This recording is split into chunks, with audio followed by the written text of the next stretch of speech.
All right, we're going to begin. Welcome, everyone. My name is Bridget Moriarty, and I'm welcoming you tonight to the Saga Bridge, High Towers, Ladders, Platforms, and Guy Replacement, Westport, Connecticut. Next slide, please.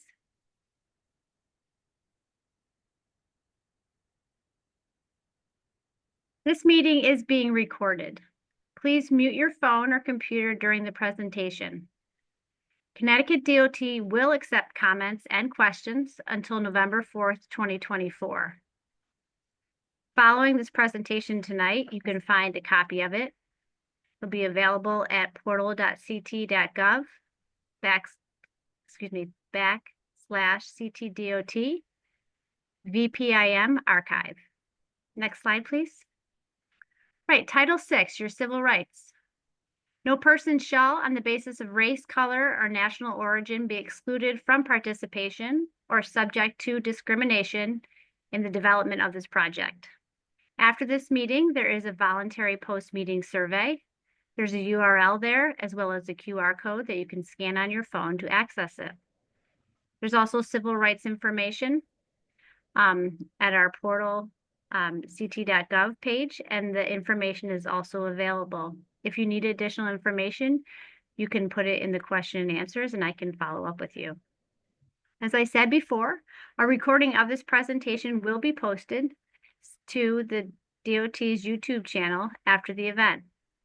Closed captioning, including non-English translation options, are available on Zoom and YouTube. Next slide. This is the Title VI notice to the public. The Connecticut Department of Transportation operates its programs and services without regard to race, color, and national origin in accordance with Title VI of the Civil Rights Act. Any person who believes she or he has been aggrieved by any unlawful discrimination practiced under Title VI may file a complaint with the DOT. There's more information on this page. You can call the Title VI coordinator at 860-594-2169 or email deborah.goss@ct.gov. And if you go to the next slide, we have our Title VI in Spanish with the same information. You can go on to the next slide. All right, how to view captions and subtitles in Zoom.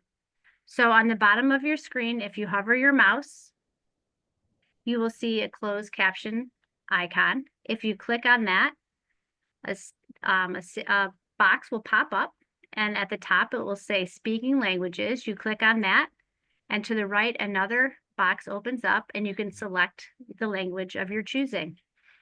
Closed captioning, including non-English translation options, are available on YouTube after this event. Next slide, please. How to use Zoom Q&A. So at the end of our formal presentation, we will have a period of question and answers. So how we're operating this is if you select the Q&A tool, which is also at the bottom of your screen, if you hover your mouse, the Q&A icon will pop up. You just need to click on that. And when you will see at the bottom where you can see the green box, that will pop up, and you can just type in a question, and that will come into me, and then we will administer that question to one of the panelists. I'll backtrack a little. After you type in your question, you have to press enter. Now, if you're calling in or you're an audio-only participant, you dial *9 to raise and lower your hand, and you will be called on. And if you go to the next slide. So I'm going to introduce the project team that's here tonight with us. We have Yuri Kulgis from DT Assistant Rail Administrator, Jay Young, DOT Supervising Rail Officer, Mina Shahada, DOT Project Engineer, Everett Milam, Project Manager, Gary Sam, Senior OCS Manager, Michael McGowan, Project Structural Engineer, Charles Wilson, Structural Engineer, Robert Gomez, Design Manager and Vice President, and Bridget Moriarty, that's me. Next slide, please. And I'll go over the agenda, and then we'll hand it off to the team. So the agenda is we're going to go over the project overview, project schedule and cost, project description, existing conditions, proposed work, staging and worker parking, environmental impacts, and then we'll go through our question and answer period. All right, next slide, and I'll hand it over to Everett. Good evening, everybody. I'd just like to mention that there are several projects associated with the Saugatuck River Railroad Bridge here in Westport. This project is limited to work associated primarily with the Catenary High Tower project. So even though some of the other projects may be a little more exciting than this project, we ask that you do focus your questions only on this project. There will be other meetings in the future to discuss these other projects. That being said, the project involves replacing the access ladders and platforms along with the tower guy cables on the two catenary high towers located on each side of the Saga Bridge. As shown on the aerial photos on the right side of the screen, you can see on the bottom picture, you can see the two high towers as well as the bridge in between that carries the 4 tracks which comprise the New Haven line over the Saugatuck River. And then in the background, over on the opposite side of the river, you can see the Westport station. Each tower is approximately 234 feet high, and they're approximately 750 feet apart. Towers were originally constructed in 1912, and then in 1994, an overbuild was added to the top of the towers to support Eversource transmission wires. Towers are supported by 2 identical legs, one on each side of the tracks, which are comprised of steel angles and riveted cover plates, which are braced together with smaller rivet angles and channel sections. The legs are interconnected by 3 truss bridges, which extend across the tracks and connect the 2 legs together. In addition to the Eversource transmission lines, the towers carry Metro North Railroad high voltage feeder lines, guy cables, and catenary wires across the Saugatuck River and Ferry Lane. Next slide, please. The project is scheduled to start in early to mid-summer of 2025. Right now, it looks like it will be right around July is our scheduled start date. The total length of the project is estimated to be approximately 12 months. This may seem like a long time, but it does take into account that the work near the railroad tracks, as well as the close proximity to the high voltage lines, takes considerably longer than typical construction. We're also located just to the north of the Walk River Replacement Project, which is a very large project, and there could possibly be some delays or changes in our schedule based on that project. So that could have a little bit to do with the length of the project. Estimated cost of the project is in the $5 to $7.5 million range, and it will be 100% state funded. Next slide, please. Specifically, the project involves the replacement of an access ladder, a mid-level platform, and an upper-level platform on each leg, and an upper truss platform, which goes across the upper truss, and it really will serve as a walkway down the middle of this truss, connecting the 2 legs of each tower. Looking at the westerly tower on the photo on the right side, you can see the ladder, the location of the mid-level platform, as well as the location of the upper-level platform and the upper truss platform. You can see, like I said, the mid-level platform is essentially used as an area to rest, maybe stage something if they need to store it if they're going up higher. And then the upper level platform is just a way to get off the ladder onto the upper truss platform. And as I mentioned, the upper truss platform allows you to access a lot of the cables that are connected to the bottom of the truss as well as the top of the truss. And it essentially goes between the 2 legs. In order to increase safety for workers who have to access the wires and cables on the high towers, we will be adding a fall protection system to the ladder and also railings around the platforms. The ladders will be constructed of steel, similar to what's out there now, and the new platform gratings and railings will be constructed of fiberglass reinforced plastic. also known as FRP, which you may see in other locations in the presentation here. The reason we used that instead of steel or some other material was because of its corrosion resistance, and it's also lightweight. So the amount of weight we're adding to the structure is minimal. We will also be improving the stability of the towers by adding guy wires on the land side of the towers and replacing the existing visibly frayed guy wire spanning the river. Some locations, if you look, you can actually see some of the frayed wires as you drive across the bridge. Now we'll turn it over to Charles Wilson and Gary Somm, who will discuss the repairs in a little more detail. Yeah, so good evening, everyone. I'm going to first walk you through some of the existing conditions, showing why we need to replace these ladders and do all the work we're doing. So this first slide deals with the ladder itself. The ladder is, as Everett described, is really the only way to safely climb the tower from bottom to top to give you access to the catenary wires it supports. The tower supports. In its current condition, the ladder is absolutely not safe to climb, as you can see from the pictures on the right. The picture in the middle left is the most telling. There's one section where the ladder is deteriorated so much that it's completely gone and there's a gap. There's also significant corrosion on the connections of the ladder to the structure, which is also makes it not safe to climb. Next, we go to the mid-level platform. So this is the platform about halfway up the tower that Everett pointed out in his overall picture. This gives workers a place to get off the ladder and rest halfway climbing up the tower.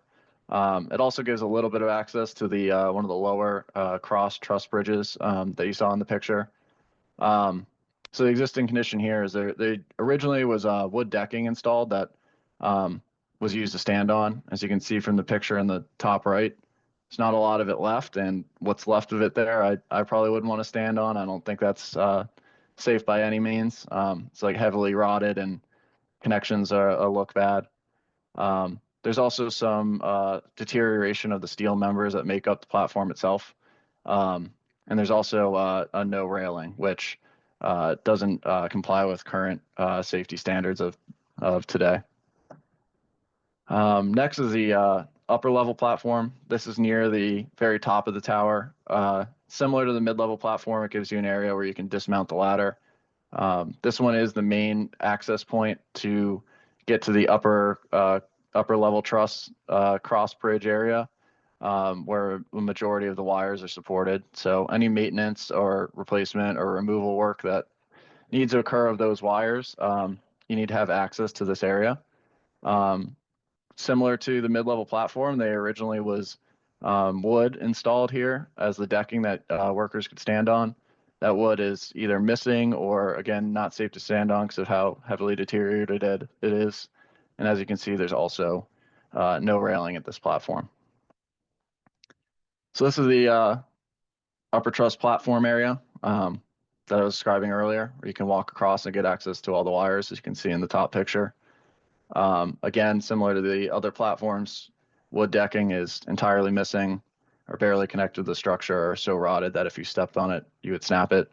So it warrants being replaced if we want workers to have safe access up there to do any maintenance. And again, there's no railing in this area.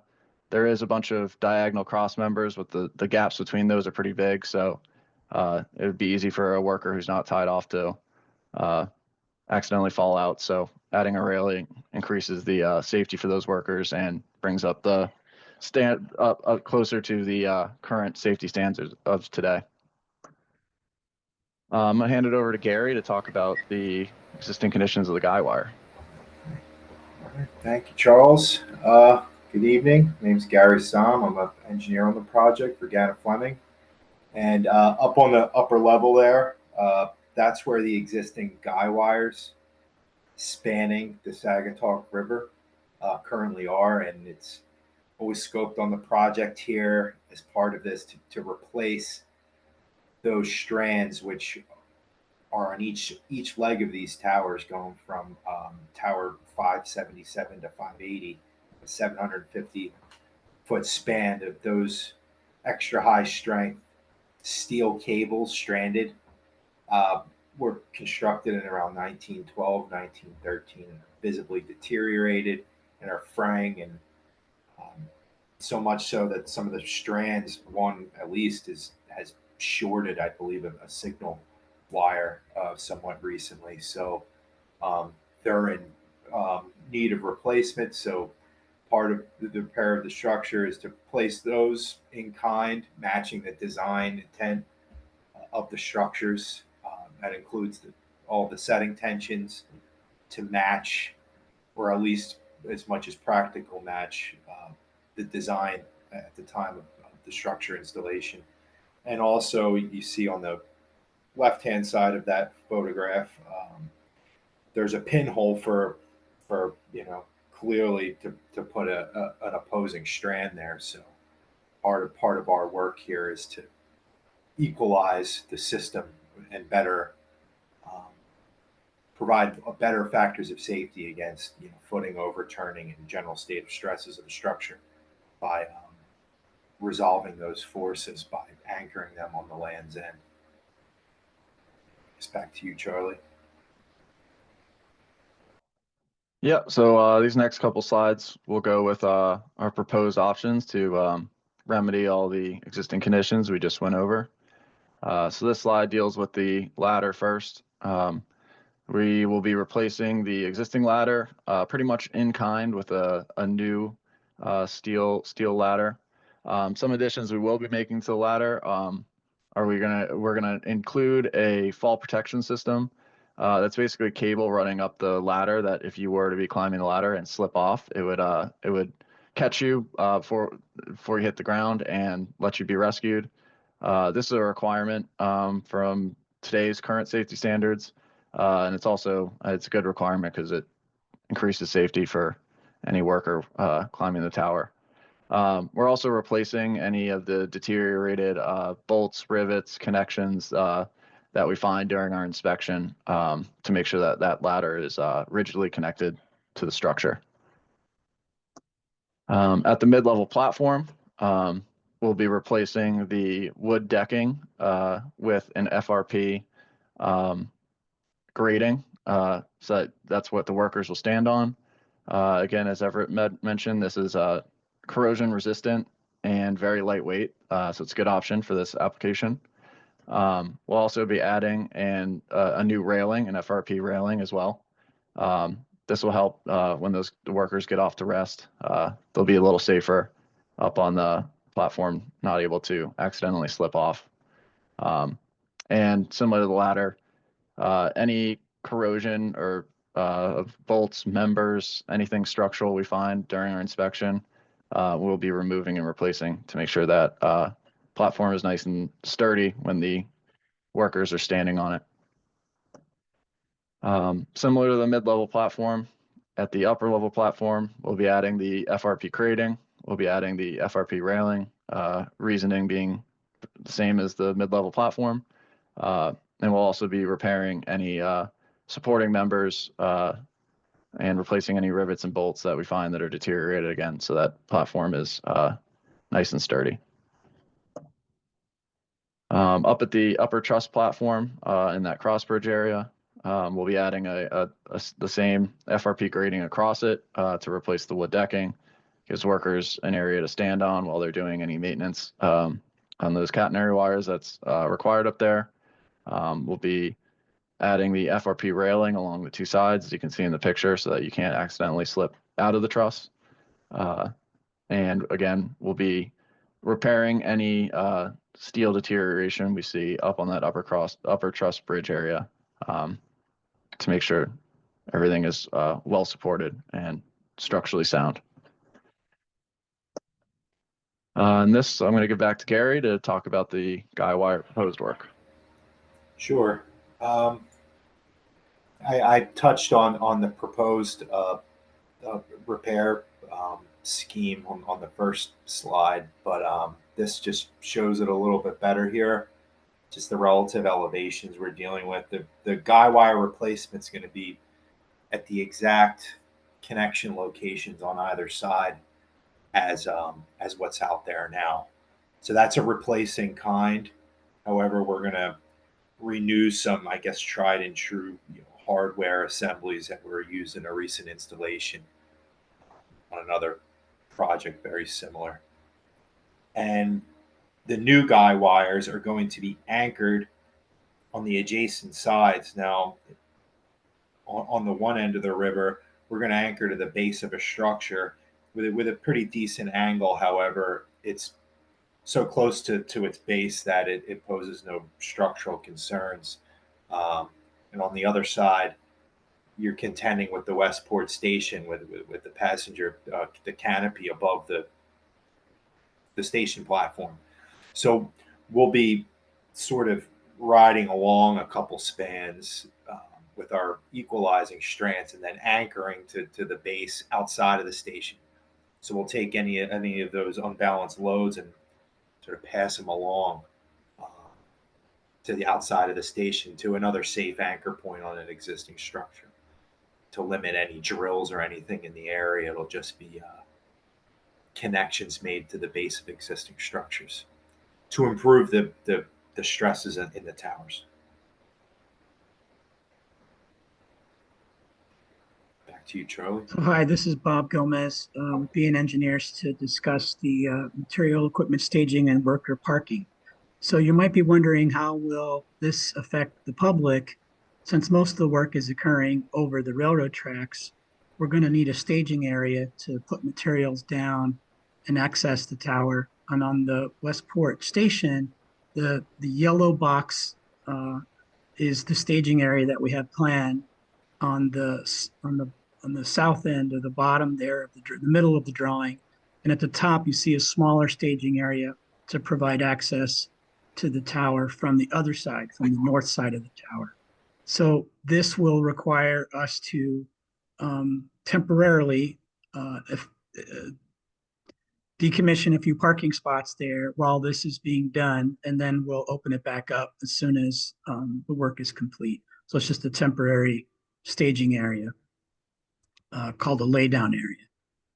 So the next slide shows the other side of the Saugatuck River, where it's more residential in nature, and there we're planning to use the land from the water treatment plant as a laydown area to be able to access the tower and park construction vehicles and whatnot. There is a pedestrian path there that it will remain open during the construction, and we plan on covering that path with the scaffolding to prevent the very slim possibility that anything could fall off the tower to protect the public. But the plan is to leave that walkway fully operational during construction.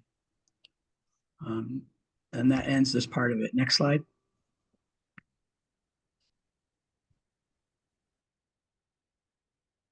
Thanks, Bob.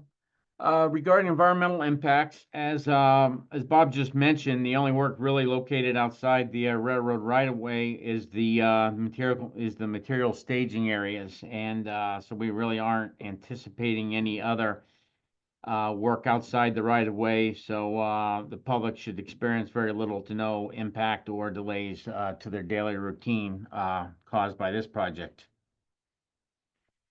The work primarily involves removing existing steel and installing new steel and fiberglass reinforced plastic grating and railing. So there is no environmental work involved with the project, and we have no environmental consulting services associated with the project either. There will be no soil disturbances or any other regulated activities being proposed or anticipated in the design, so the project will have no impact on any wetlands or watercourses. So based on all this good information, we are expecting no adverse environmental impacts caused by this project. Now back to Bridget. All right, thanks everyone. So now we're at the question and answer period of this presentation. I'll just go over once again how to submit a question. There's the Q&A tool on the bottom of your Zoom webinar window, and you just click on that. And then that box will kind of pop up and it will say, welcome to Q&A. At the bottom where the blue arrow is pointing, you type your question in there, and then you press enter. If you're on audio, you dial *9 to raise and lower your hand, and we'll call on you. So we have 2 questions so far. The first one was touched upon in the presentation, but I think I'm going to read it out loud, and then one of our panelists is going to answer. So the question is as follows. There is a public walkway on the south side of the bridge across the water. The ladder on the southeast side is right where that path meets the road, Ferry Lane East. This walkway is integral to the community to be able to access the train station for work and for workers coming home from the train station. How will you keep this access open during the construction? And I'm going to defer to Everett, who's going to answer that. Thanks, Bridget. As Bob mentioned, there's we're gonna have some scaffolding with a metal roof over the top of it. That's going to be right at the bottom of that tower. So that will protect people walking through there. Other than work specifically on that tower, or possibly any work that's going on associated with extending the guy wires between the 2 towers, we don't really expect any disturbance to the walkway. A lot of this work will likely be in the middle of the night too. So based on this information, we don't expect any negative impact to the public. We are aware that this walkway is important, so that's important to the DOT to make sure that this stays open, and it will be a stress to the contractor that they have to maintain this walkway and look out for pedestrians and bike riders going across the walkway and down this path. Okay, that was thoroughly answered. Thank you.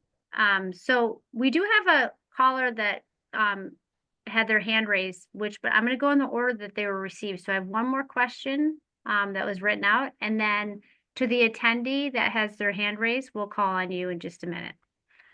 All right, so question 2, how will this work integrate into project 301-177, which is to commence in 2025, which will change the mechanicals for the lift mechanism? Again, this relates to the access to the walkway and impact to the local community. And I believe Yuri will answer that. Thank you, Bridget. So my name is Yuri Kulgis. I'm an assistant rail administrator for the Office of Rail. And Matthew, thank you for the question. We have been coordinating with that project management team for project number 301-177. Those are the interim repairs to the bridge that includes the mechanical and electrical improvements. We want to make sure, even though we're going to have 2 contractors at the same time, as we mentioned, and part of the public is to make sure that we minimize the impacts, not only to the public, to the operations, and to the area. And we continue coordinating to make sure that both projects don't have any impact, to the public. So thank you for the question.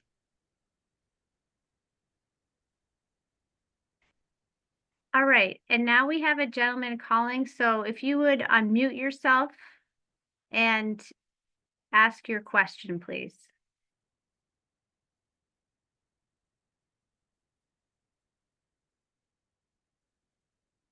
I believe the host will have to unmute. Here he is. Hold on. I think I can do it. I actually can't. And Bridget, it looks like the Chris Tate typed a question. It may be the same question that he's trying to ask. Yeah. If you don't mind reading Okay. the question. Yeah, thank you, Yuri. Okay, so Chris wrote his question or her question. Night work, which is great, would be using bright lighting that might impact residents on ferry land or river residents. Thank you, Chris. So I believe that someone, let's see, Everett, could you answer this question? or someone from Gannett Fleming?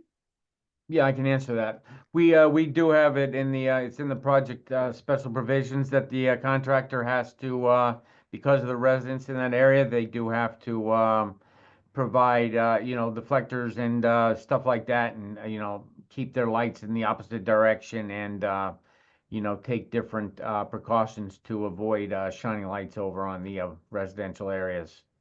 So we have thought about that and, that will be addressed during construction.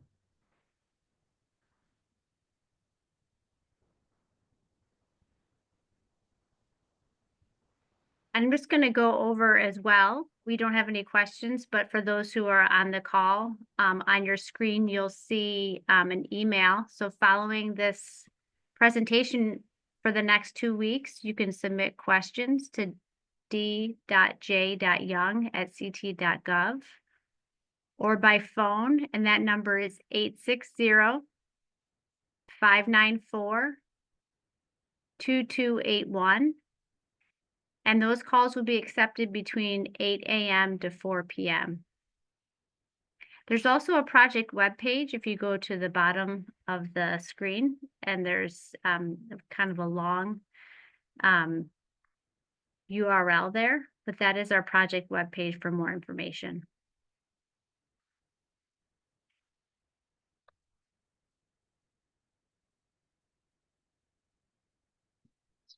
And Chris, you still have your hand up. If you have a question, we can try to unmute you, or if you would just lower your hand.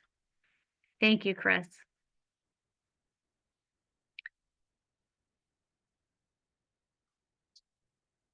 Yeah, and if you have any more questions, we have a lot of great panelists that are filled with lots of informative details and information. So feel free to put it in the question and answer box, and we can answer any questions you have.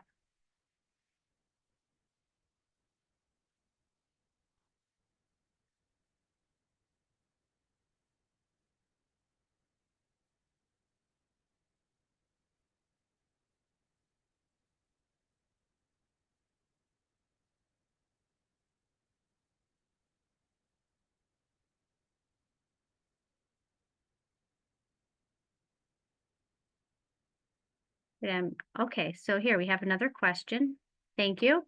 The question, will this project affect marine traffic and needed openings? And this question applies to the other electrical upgrade project. Thank you. Great question. So, Yeah, Bridget, this is Yuri, and I can try to answer that question. Thank you, Robbie. As I mentioned, we continue coordinating with that project management team.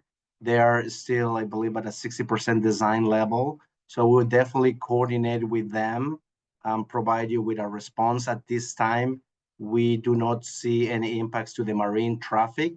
But again, we will have contractors working at the bridge, doing the mechanical and electrical improvements. And that's where we are right now. But again, we'll follow up on that. Thank you.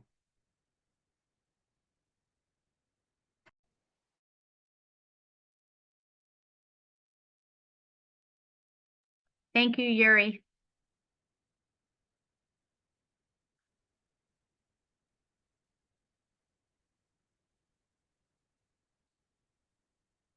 Are there any more questions from our attendees?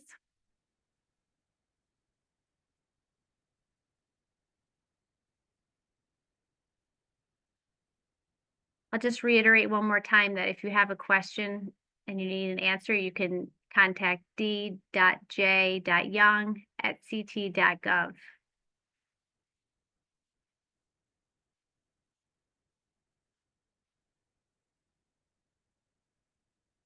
Right, I'm gonna give it about another minute, and then if we don't get any more questions, then we'll conclude this meeting.